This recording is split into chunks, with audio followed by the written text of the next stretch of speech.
பாப்பா, இது சாம்பிராணி தானே இது? ஆமாப்பா.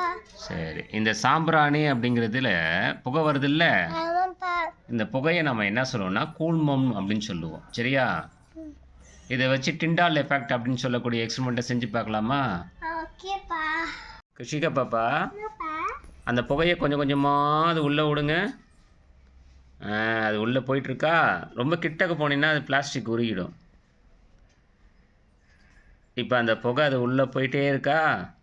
ஆமாப்பா. சரி, இப்போ ஒரு பாட்டிலில் நம்ம புகையை நல்லா உள்ளே விட்டுக்கிறோம். சரியா பாப்பா? என்னப்பா? இப்போ புகை ஃபுல்லாக வந்துருச்சா? வந்துச்சுப்பா. இன்னொரு பாட்டில் வைக்கிறேன். ஓகேப்பா. இது வந்து எம்டி பாட்டிலாக இருக்கா? ஆமா. சரி, இப்போ அந்த லைட்டோட பாதை தெரியுது பத்தியா?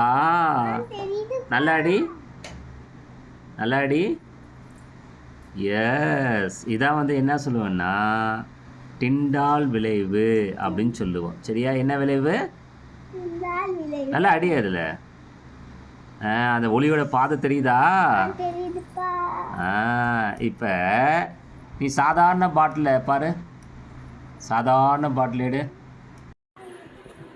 இப்போ இந்த டிண்டால் விளைவில் இந்த ஒளி தெரிகிறதுக்கு காரணம் என்ன, ஒளியோட பாதை தெரிகிறதுக்கு காரணம் என்ன அப்படின்னு பார்த்தீங்கன்னா, அதில் இருக்கக்கூடிய அந்த கூழ்மம், அந்த கூழ்மத் துகள்கள், அந்த புகைங்கிறது கூழ்மம், அந்த கூழ்மத் துகள்கள் வந்து அந்த லைட்டை வந்து ஸ்கேட்ரிங் பண்ணுது. அதாவது ஒளியை வந்து சிதற விடுது.